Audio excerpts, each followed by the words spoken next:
We've got ourselves a 1-1 series with Portland evening things up tonight in Denver.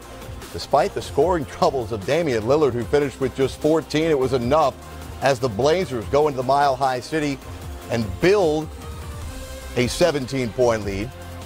Nearly give it away at the end, but hold on to win it by 7. Welcome to our Atlanta studios with the Hall of Famer Grant Hill, the Czar Mike Fratello. I'm Jared Greenberg. We're going to take you back to Denver, and you're going to want to stick with us to hear these post-game press conferences. There's going to be a lot to dissect from this game, which was strange from the get-go. We'll hear from the coaches, the players at the podium inside the locker room, and we want your thoughts here, guys, on a game that you look at the stat sheet, and it's a good thing we watched it because it makes absolutely no sense that Portland won this game. You get 14 from Lillard, only 20 from McCollum. The Blazers shoot 9 of 29 from 3 and somehow seem to be in control, Grant, of this entire game. Yeah, they were in control. And from the start, I mean, they came out, jumped on Denver right away. The statistics don't say, okay, this will be a Portland win, but Denver just shot worse. I mean, they really could not get it going offensively, particularly in that fourth quarter. But and the second quarter, they had a horrible second quarter there as well, the Nuggets. But Portland just just took care of business, came out with a sense of purpose, hit some shots early, had 6 guys in double figures, so there was some good balance there. They didn't need a superhuman performance from Lillard and McCollum.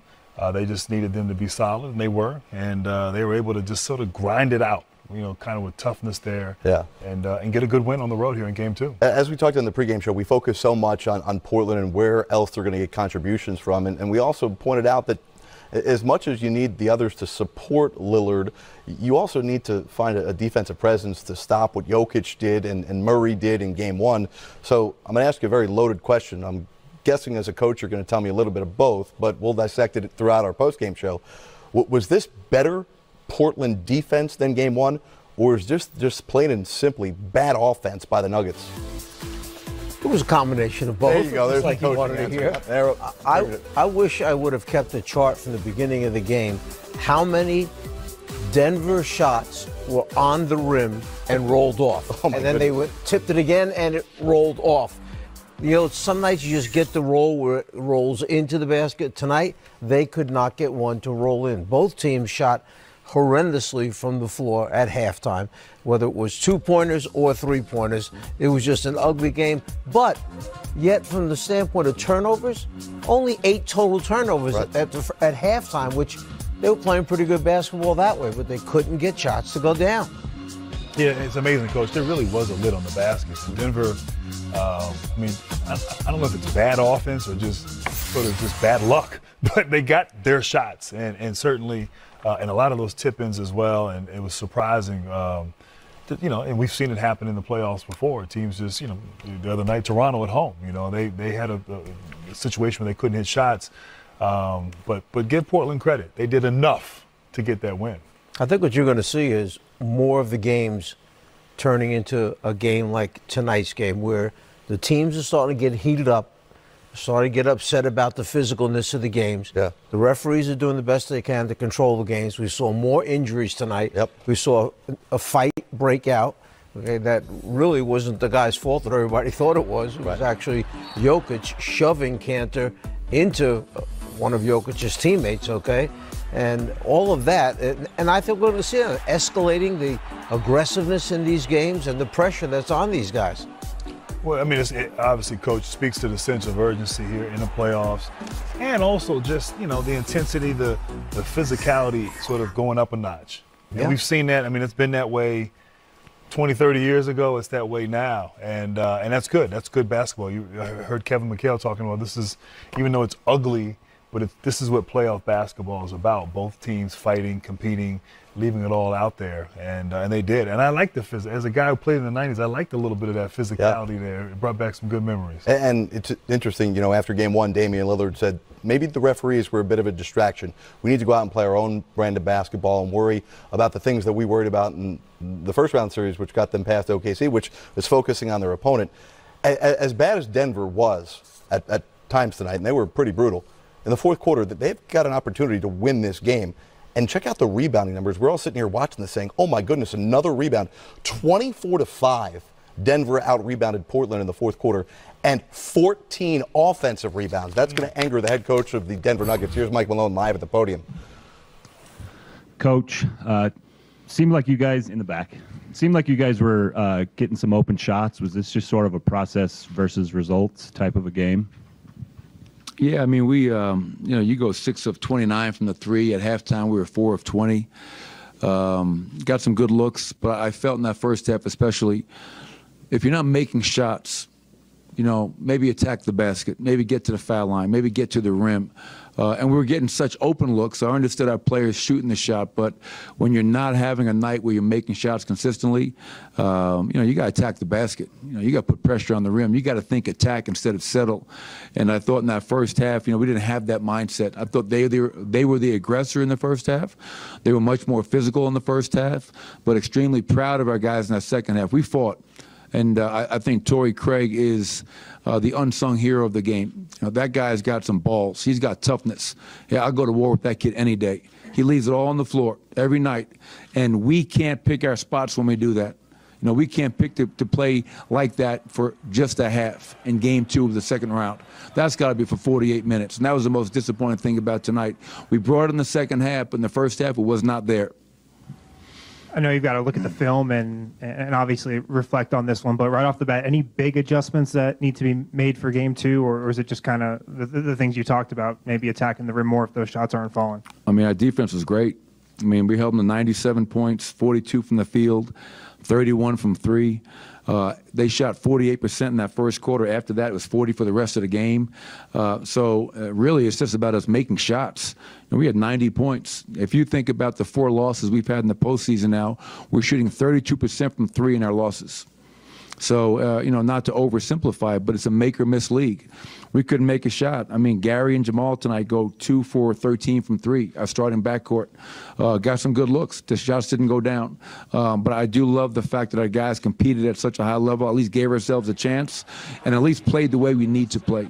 But now the challenge is doing that for as close to 48 as possible.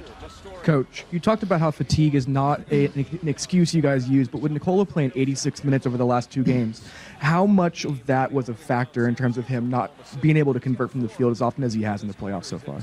I'm not sure. I'm sure fatigue is a part of it, but McCollum played 41, Dame played 38. Nicola's going to keep playing heavy minutes. They double-teamed him almost every time tonight. And when you put 2 on the ball and you can't make them pay by making shots, it's going to be a really effective defense. And just go back to the San Antonio series. They doubled them. It was really effective until we made 15 threes in game 3, 15 threes in game 4, and 14 threes in game 5. They stopped doubling them after that. So in order for us to make them pay, you got to make shots. And tonight we had a hard time doing so. Did Torrey say anything to you at halftime about his availability, or what did the doctors say when you guys went back there for the break? They were checking to see, fit him for his mask, see if he was going to be able to breathe okay, stop the bleeding, and to see, test his movement out and how his head felt. And I told him, I said, listen, if you can't go, you don't have to be Willis Reed for us. We got game 3 coming up on Friday. But what I love about him, that kid is not going to allow me to keep him off the court. He goes in a game, first play, comes up with a rebound. He hits a 3. I hope that's contagious. And we had some guys, like Will Barton had 11 rebounds tonight. So we did some good things, but, not making shots over 4 quarters was really, I think, the big difference in this game. Really good defense. We out rebounded them by 11. We didn't get hurt with, points off turnovers, but, just couldn't make a damn shot. What was your perspective on that little skirmish that happened in the fourth quarter? What did you see happen after you bolted out there quickly? Well, I'm just trying to, play peacemaker. I don't want anything like that happening in this series. 2 very good basketball teams and watching those 2 plays, there was nothing dirty about it. In the first play, it's an inadvertent, and Torrey falls and winds up hitting, I think, Monte Morris's knee. There's nothing dirty about that. That's an unfortunate bounce for Torrey Craig. In the second one, Nikola and Kanter are, tangled up in the paint. And, Kanter goes flying up the floor and runs into Torrey. But I don't think there's any malice in either one of those plays. But listen, both of these teams are trying to get to the Western Conference Finals. It's going to be hard fought. It's going to be physical. But there's nothing dirty about it, and I respect that. Jamal was limping around a little bit. Was that related to the knee he took from Pirtle last series, or is that something new? Do you know? No, I think it is. I think it's just at that right thigh area. Obviously, I think it's still probably sore and bruised from last series, and he probably got hit there again. So he'll just have to get treatment for the next couple of days and try to loosen it up so he can play as effective as possible come Friday night in Game 3. Thanks, Coach. Thanks, everybody.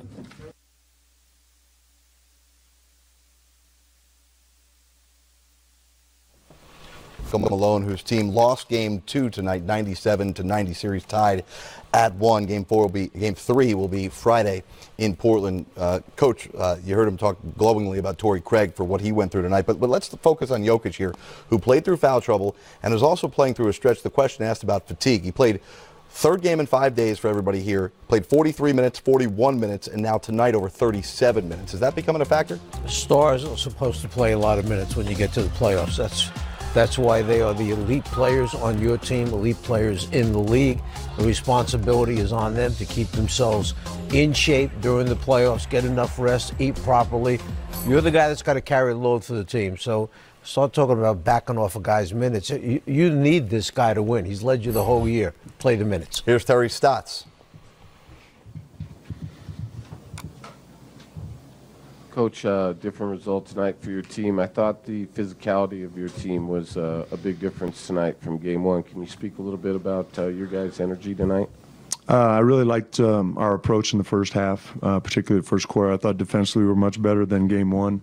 I thought we did a better job on the ball. They didn't get a lot of the easy things that they got last game. So I thought we sustained it really well during the first half. Third quarter, too many fouls. Fourth quarter, too many offense rebounds by them, but I like the tone that we set early in the game. Coach, Damian Lillard has looked in the back pretty invincible for most of the playoffs. He had kind of an off night tonight. Talk about how the other guys kind of picked him up. I thought we had a lot of good contributions at both ends of the floor. Sorry that Mo twisted his ankle. I thought he got us off to a good start with his defense on Murray.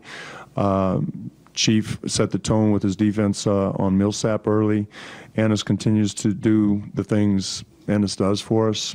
Rodney Hood was really good off the bench. Zach Collins, his contribution at the defensive end, affecting shots, really made a difference. So, the offense kind of bogged down a little bit in the fourth quarter, but, again, I thought our defensive focus for most of the game was the difference.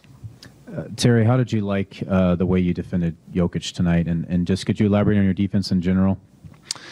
I thought we pressured him a little bit more. We didn't give him the clean looks that he had in Game 1. Ennis did a good job. Zach had good minutes with him individually. He got too many offensive rebounds, particularly in the fourth quarter. But I just didn't think we gave him the freedom to make the plays that he made in Game 1. Terry, they had 23 offensive boards. Is that just a matter of them missing a lot of shots, or is it cause for concern? How many were in the fourth quarter?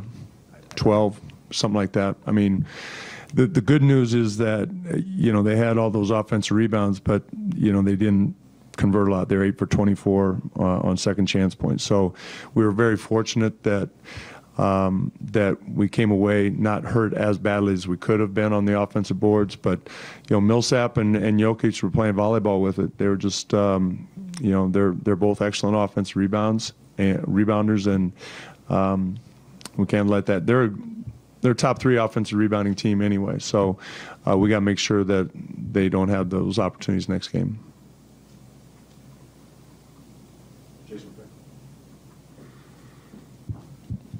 Coach, can you explain the bow ties tonight, and then if that was on your mind at all after the game? Well, for those who don't know, John Yim, our video coordinator and development coach, was in a serious accident last Wednesday with his mom, his sister, and his sister husband. It was a pretty serious accident. They've all been in the hospital. I think Tabitha, his sister, was released yesterday. The rest of the family is still in the hospital. John had some physical damage. But anyway, it It was for John Yim. He's on Wednesday. He would wear bow ties to the game. I think the bow ties are undefeated this year. So today is bow tie Wednesday in honor of Jonathan Yim.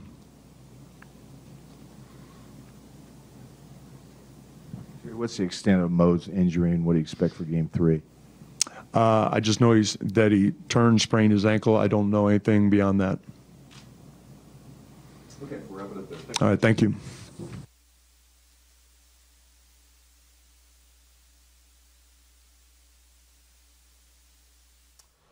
All right, we'll come back with more from the podium in Denver after Portland evens up the series 97-90. We'll give you some wild